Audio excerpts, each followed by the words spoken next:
Kalau kita cermati teman ya, kasus ijazah palsu yang diduga milik Jokowi ini memang banyak keanehan.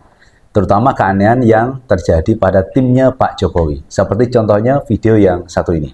Tepuk tangan untuk Mas Roy, katanya yakin banget nih sampai ke persidangan. Kalau dari Mas Roy ini apa lagi yang harus ditakutkan? Apakah harusnya ya sudah ada bukti saja sampai ke persidangan? Ya, tidak ada yang perlu ditakutkan. Pak Jokowi sama sekali tidak mengkhawatirkan masalah ijazah palsu ini, makanya dia buat laporan polisi karena dia memang punya ijazah palsu dan itulah bukti yang paling hakiki yang dipunyai Pak Jokowi, dan karena dia memang punya ijazah palsu dan itulah bukti yang paling hakiki yang dipunyai Pak Jokowi, karena dia memang punya ijazah palsu dan itulah bukti yang paling hakiki yang dipunyai Pak Jokowi. Dan perkara ini perkara sederhana pembuktiannya ya. Kalau perkara bohongnya tadi nanti setelah dinyatakan asli itu, maka otomatis yang sana bohong. Jadi sesederhana itu sebetulnya. Assalamualaikum warahmatullahi wabarakatuh. Jumpa lagi dengan Enjoy Channel News. Pada video kali ini kita akan membahas teman kejanggalan-kejanggalan yang terjadi dalam kasus dugaan ijazah palsu milik mantan Presiden Jokowi ini ya. Dan ini memang sudah menjadi rahasia umum. Artinya ini sudah terpublish di media sosial, di masyarakat, ke publik mengenai kasus ijazah ini. Jadi sebenarnya tidak perlu ada yang dirahasiakan.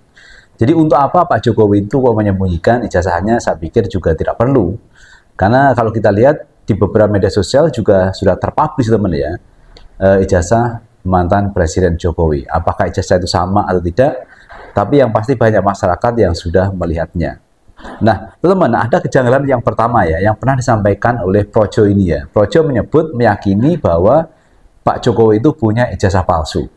Maka dia yakin dan percaya dan mengajukan ke kasus ini ke kepolisian.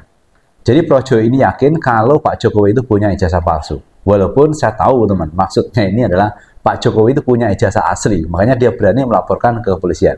Tapi dianya yang mengatakan terselip lidah. Jadi antara omongannya dengan dipikirannya itu duluan omongannya. Sehingga tidak terkontrol. Nah, keselip lidah ini apakah sudah menjadi indikasi bahwa Pak Jokowi memang punya ijazah palsu? Seperti yang disampaikan oleh timnya Pak Jokowi ini. Kemudian keanehan yang berikutnya adalah Pak Kasmujo, yang katanya itu adalah dosen pembimbing skripsi yang Jokowi bolak-balik ke Pak Kasmujo, dibentak-bentak, sana kembali.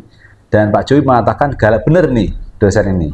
Artinya kalau bolak-balik itu adalah dosen pembimbing skripsi. Karena mesti bolak-balik. Seperti kita dulu teman, waktu kuliah juga itu. Mengajukan judul, kemudian salah, balik lagi. Mengajukan lagi judul, sudah benar. Lalu kita membuat pengantar dan seterusnya, baik lagi, dikoreksi lagi. Jadi bolak-balik. Itulah pembimbing skripsi.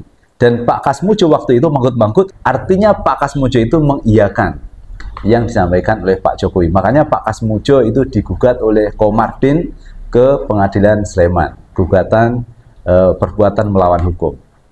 Kemudian kejanggalan yang berikutnya adalah katanya Pak Jokowi dan timnya itu sudah menyerahkan barang bukti ijazah asli ke Polda Metro Jaya.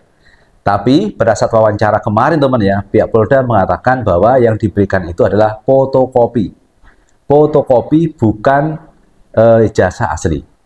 Nah, pertanyaan kita teman ya, kenapa pengacara atau dari timnya Pak Jokowi ini kok melakukan hal seperti itu? Kok tidak jujur ya? Bahwa yang disampaikan di sana itu fotokopinya bukan ijazahnya. Makanya kemarin pada waktu di Polda itu kan Pak Jokowi pegang map kuning ya, dilipat-lipat. Nah, logika saya tidak mungkin, karena ijazah itu kan tebal, apalagi di laminating. Dari SD sampai perguruan tinggi dalam satu map, kok dilipat apa bisa? Tahunya teman ya, bahwa yang dibawa itu adalah fotokopinya. Jadi kalau fotokopi kan bisa aja dilipat-lipat di map itu. Nah, ini adalah kejanggalan dan keanehan. Bagaimana mungkin tim Polda ini melakukan uji forensik terhadap fotokopi? Jadi data fotokopi di forensik apa bisa? Katanya kemarin sudah 90% terkait penyelidikan di kasus ijazah palsu ini, tinggal 10% diuji forensik. Tapi kalau yang diuji itu fotokopinya, bagaimana mungkin akan menghasilkan data yang akurat kalau bukan yang aslinya? Nah, itulah teman keanehan-keanehan yang terjadi pada kasus ijazah palsu ini. Dan saya sebagai masyarakat berharap agar ijazah palsu ini, teman ya, kasus ijazah palsu ini segera terbongkar, apakah benar asli atau palsu. Karena kemungkinannya itu ada dua, teman. Memang Pak Jokowi itu punya ijazah tapi tak berani menunjukkan karena palsu, tidak asli. Atau yang kedua, Pak Jokowi itu punya ijazah asli tapi tak mau menunjukkan. Itu artinya Pak Jokowi itu bisa memecah antar anak bangsa. Kenapa begitu? Karena berbenturan di masyarakat mengenai ijazah asli atau palsu.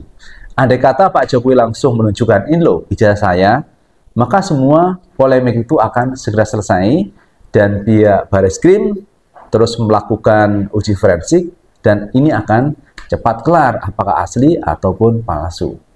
Jadi kemungkinannya memang dua, teman ya, asli atau palsu. Oleh karena itu saya berharap kepada Bareskrim untuk bisa menyelesaikan uji forensik dengan benar apakah ijazah itu asli ataupun palsu. Itu teman yang bisa kita bahas kali ini. Terima kasih sudah menonton. Jangan lupa tetap like, subscribe, share, dan komen di channel ini agar kita bisa membangun channel ini menjadi lebih baik lagi. Sukses selalu. Assalamualaikum warahmatullahi wabarakatuh.